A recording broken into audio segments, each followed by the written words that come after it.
এই ৰাজনীতিটো বৰ সাংঘাতিক বস্তু কাৰণ ৰাজনীতিত কোন মিত্ৰ কোন শত্ৰু ভালকে ধৰিব নোৱাৰি যেন দুদিনীয়া শত্ৰু দুদিনীয়া মিত্ৰ সেই একে কথা পৰিলক্ষিত হ'ল অখিল গগৈ আৰু ভূপেন বৰাৰ মাজত কিয়নো দুদিন পূৰ্বে অখিল গগৈ ৰাইজৰ দল আৰু ভূপেন বৰাৰ কংগ্ৰেছ য'ত সভাপতি ভূপেন বৰা নলে গলে লাগি একেলগে হাতে হাত ধৰি কান্ধত হাত থৈ নিৰ্বাচনী প্ৰচাৰ কৰিছিল কিন্তু হঠাৎ দেখা গ'ল দুয়োটা দলৰ মাজত এটা বৃহৎ ফাট এখন বৃহৎ দেৱাল এতিয়া বিজেপি বনাম ভূপেন বৰা অখিল গগৈ নহয় ভূপেন বৰা বনাম অখিল গগৈ বিধায়ক অখিল গগৈ কংগ্ৰেছ দলক লৈ কৰা বিস্ফোৰক বক্তব্যৰ পাছত ধুমুহাৰ সৃষ্টি হৈছে ৰাজ্যৰ ৰাজনীতিত কংগ্ৰেছৰ বহুত ডাঙৰ নেতাই একো কাম কৰা নাই বুলি কোৱা পাছতেই অখিল গগৈলৈ সকিয়নি পত্ৰ প্ৰেৰণ প্ৰদেশ কংগ্ৰেছৰ সভাপতি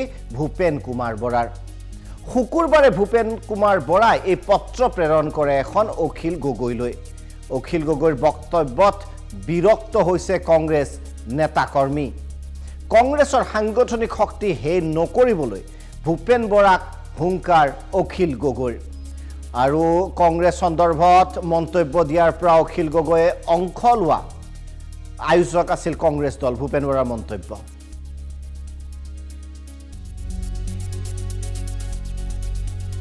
অখিল গগৈ ডাঙৰীয়ালৈ পত্ৰ এখন আজি ৰাতিপুৱাই লিখিবলগীয়া হোৱাটো মোৰ কাৰণে বা মোৰ দলৰ কাৰণে মই সৌভাগ্য বুলি ভবা নাই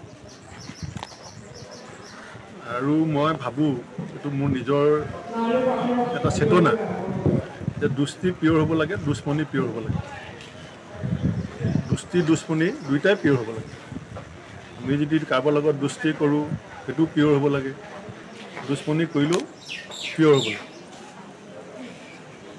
পাছত চাওঁ তেখেতে কি কয় কোনোবাখিনিত কিবা বাধা আহিছে নেকি ঐক্যমঞ্চত কিবা বাধা জানিব নেকি মই যিখিনি চাওক মই ৰাতিপুৱা যেতিয়া মোবাইলটো খুলিছোঁ তেতিয়া মোৰ দলৰ নেতা কৰ্মীৰ যিবিলাক প্ৰতিক্ৰিয়া তেখেতৰ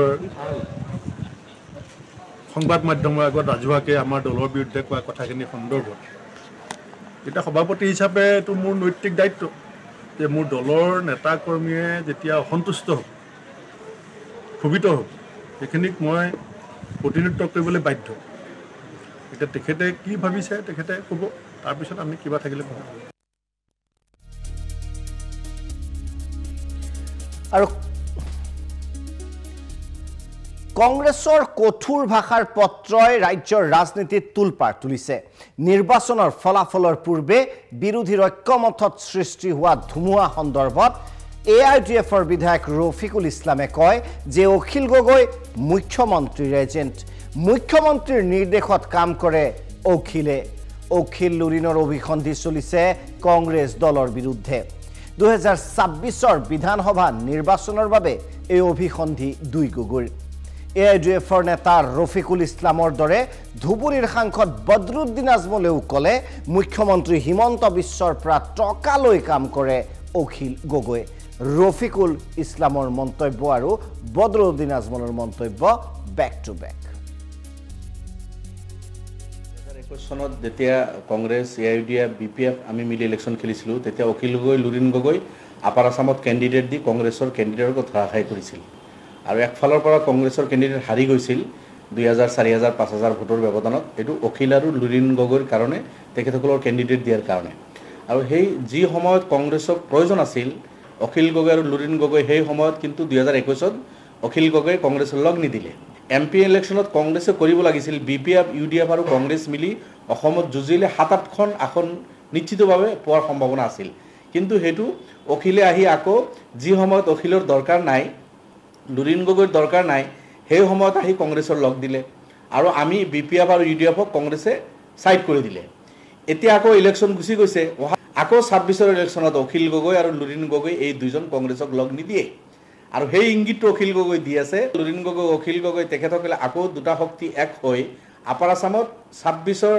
এছেম্বলি ইলেকশ্যনৰ আগত কংগ্ৰেছক আকৌ টাটা বাই বাই ক'ব আৰু কংগ্ৰেছৰ বিৰুদ্ধে একফালৰ পৰা বিজেপিক সহায় কৰাৰ কাৰণে অখিল গগৈ কেণ্ডিডেট দিব কাৰণ আমি আগতো কৈ আছিলোঁ যে অখিল গগৈতো হেমন্ত বিশ্বৰ ইংগিতত কাম কৰে।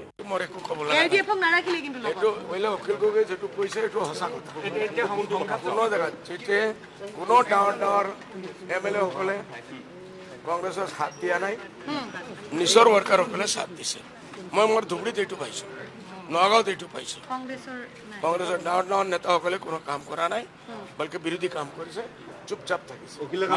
মই নগাঁৱতো পাইছোঁ আৰু মই ধুবুৰীতো পাইছোঁ। চিন্তা কৰিবলৈ দিয়ক। এতিয়াই মই 5 মিনিট হোৱা নাই এই নিউজটো শুনিছোঁ। অলপ চিন্তা কৰোঁ, খবৰটো লওঁ, লাগিলে তাৰপিছত আপোনালোকক মাতি দিম। একদম 100% মোৰ হিচাপে 100%। বাকী অখিল আৰু লুৰিণে কষ্ট কৰিছে নিৰ্বাচনত কষ্ট কৰিছে অখিল লুৰিণে। অখিল আৰু লুৰিণে যোৱাবাৰ ইলেকশ্যনত আমাৰ যে এলায়েন্স আছিল এইটো ভাঙাৰ 1 নম্বৰ কাৰণেই হ'ল অখিল গগৈ আৰু লুৰিণ জ্যোতি। লুৰিণ জ্যোতিয়ে 47 লাখ মুছলমান মানুহৰ পৰা আপত্তি দিছিল, যিসকল ইয়াৰ পৰা কৰিমগঞ্জৰ পৰা আহি শিৱসাগৰ যোৰহাট যাব লগা হৈছে। একবাৰ নাই, গোটেই ফেমিলি লৈ গৈছে। এইটোৰ আপত্তিকাৰ কোন? লুৰিণ জ্যোতি। আৰু অখিল গগৈতো পইচা লৈছে, চবেই জানে। হেমন্ত বিশ্ব শৰ্মাৰ পইচাৰ কাম লৈ কাম কৰিছে CM-ৰ পৰা। মই কৈ আছোঁ। আৰু ভূপেন বৰাৰ বক্তব্যৰ প্ৰতি সমৰ্থন আগবঢ়াই বিৰোধী দলৰ দলপতি দেৱব্ৰত শইকীয়াই। আপোনালোকক জনাওঁ, শইকীয়াই কয় অখিল গগৈৰ কথা সম্পূৰ্ণ শুদ্ধ নহয়, বদহজম হৈছে অখিল গগৈৰ। মন্তব্য দেৱব্ৰত শইকীয়াৰ। বয়োজ্যেষ্ঠ কিজানি আমাৰ কংগ্ৰেছৰ শীৰ্ষ নেতৃত্ব পৱন সিং হাটোৱাৰ ডাঙৰীয়া, তেখেতে বিভিন্ন সমষ্টিত কেম্পেইন কৰিছিলে। সেই গতিকে যিটো কথা কৈছে যে দলৰ নেতাসকলৰ বা দলৰ সহযোগ নাই, সেই কথাটো গ্ৰহণযোগ্য একেবাৰে নহয়। আমাৰ সকলোৱে কেম্পেইন কৰিছোঁ আৰু প্ৰাৰ্থীও ভাল দিয়া হৈছিলে। দৈহিকভাৱে যেনেধৰণে পৰা যায় সকলোৱে কষ্ট কৰিছোঁ। মই দেখিছোঁ দুদিন আগত খোৱা বোৱাও কৰিছিলে আটাইকেইজনে, সভাপতিকেইজনে। যে খাওঁতে কিবা কাৰোবাৰ বদহজম হৈ গ'ল নেকি মই নাজানো, সেইকাৰণে মইতো ক'ব নোৱাৰোঁ, মই তাত থকা নাই। বিভিন্ন কথাই বিভিন্ন ব্যক্তিক অসুবিধাত পেলাব। নিশ্চিতভাৱে যদি সহযোগীয়ে এনেকুৱা মন্তব্য দিয়ে তেতিয়াহ'লেতো অকণমান আমাৰ দলৰ কৰ্মীসকলৰো মন ভাঙি পৰিব, যে সেই গতিকে এনেকুৱা মন্তব্য কোনো দিয়া উচিত নহয়। আৰু সেই আছিল দেৱব্ৰত শইকীয়াৰ মন্তব্য। ৰাজ্যৰ ৰাজনৈতিক মহলত আলোড়ন সৃষ্টি কৰা এই ঘটনাৰ পাছতেই অখিল গগৈৰ বক্তব্য সন্দৰ্ভত সংবাদমেলৰ জৰিয়তে প্ৰতিক্ৰিয়া ব্যক্ত কৰে ৰাইজৰ দলে সংবাদমেলত কয় যে কংগ্ৰেছৰ বিৰুদ্ধে কৰা মন্তব্য অখিল গগৈয়ে বিভ্ৰান্তিৰ সৃষ্টি কৰিছে। কেৱল সংবাদ মাধ্যমে অখিল গগৈয়ে তেনে মন্তব্য কৰা নাই।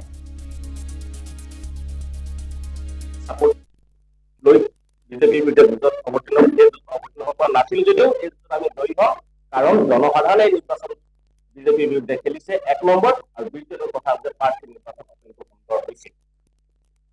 আৰু তাৰপিছত এই সাক্ষাৎকাৰ অন্য এটা শিৰোনাম প্ৰকাশ পালে, আৰু শিৰোনামটো কেন্দ্ৰ কৰি প্ৰদেশ কংগ্ৰেছৰ সভাপতি ভূপেন বৰা ডাঙৰীয়াই আমাৰ দলৰ সভাপতিলৈ এখন পত্ৰ প্ৰেৰণ কৰিছে, আৰু এই পত্ৰখন ইতিমধ্যে সংবাদ মাধ্যমত আলোচনা হৈছে, ৰাইজৰ মাজত প্ৰতিক্ৰিয়াৰ সৃষ্টি হৈছে, আমাৰ দলৰ নেতা কৰ্মীৰ মাজত প্ৰতিক্ৰিয়াৰ সৃষ্টি হৈছে, হয়তো কংগ্ৰেছ দলৰ নেতা কৰ্মীৰ মাজত প্ৰতিক্ৰিয়াৰ সৃষ্টি হৈছে। গতিকে আমি আমাৰ কথা স্পষ্ট কৰি দিব বিচাৰিছে, আমাৰ কংগ্ৰেছ দলৰ বিৰুদ্ধে কোনো বক্তব্য আমাৰ সভাপতি অখিল গগৈ ডাঙৰীয়াই সাক্ষাৎকাৰটো দিয়া নাই। 1 নম্বৰ। 2 নম্বৰ, আমি কৈছোঁ যে প্ৰাৰ্থী নিৰ্বাচন ভাল হৈছিল আৰু আমি লজিষ্টিক চাপৰ্ট লৈ খেলিব পৰা নিৰ্বাচনটো পিছতে আমি নিৰ্বাচন কৰি থাকোঁ। এইকেইটা বক্তব্যই এই ক্ষেত্ৰত প্ৰকাশ পাইছে। গতিকে আমাৰ ক'বলগীয়া এইটোৱেই, যদি কোনোবা কংগ্ৰেছ নেতা কৰ্মীয়ে এই কথাটোক লৈ ভুল ভাবি গৈছে, তেখেতসকলক তেন্তে আমি আজি অসমীয়া প্ৰতিদিন কাকতৰ 5 নম্বৰ পৃষ্ঠাত প্ৰকাশ পোৱা এই সাক্ষাৎকাৰটো সম্পূৰ্ণৰূপে পঢ়ি চাবলৈ অনুৰোধ জনাইছোঁ। আমি ভাবোঁ তেখেতসকলে এই সাক্ষাৎকাৰ যদি পঢ়ি যায় তেন্তে সকলোৰে মাজত ভুল বুজাবুজিৰ কোনো সৃষ্টি নহয়। হয়, অৱশ্যে আমি এটা স্বীকাৰ কৰোঁ যে এই সাক্ষাৎকাৰটো প্ৰকাশ পোৱাৰ পিছতে এটা তাৰ শিৰোনামটোক লৈ কংগ্ৰেছ দলৰ সভাপতি ভূপেন বৰা ডাঙৰীয়াই যি প্ৰতিক্ৰিয়া প্ৰকাশ কৰিছে, প্ৰতিক্ৰিয়া আমি অলপ ৰেট হোৱা বুলি ভাবিছোঁ। আৰু এই যিখন পত্ৰ প্ৰেৰণ কৰিছে, এই পত্ৰখনে আমাৰ দলৰ নেতা কৰ্মীসকলতো এটা মনোকষ্ট দিছে। কিন্তু আমি এইবিলাক কথা ধৰি থাকিব বিচৰা নাই। আমি সকলো একলগ হৈ বিজেপিৰ বিৰুদ্ধে আমি যি যুঁজ চলাই আছোঁ, সেই যুঁজ চলাই যাবলৈ আমি দৃঢ় প্ৰতিজ্ঞ। আমি তাৰ কাৰণে সকলো ত্যাগ কৰি হ'লেও আমি ৰাইজৰ দলে এই সকলোকে লগত লগ ধৰি যিখন যুঁজ চলিছে।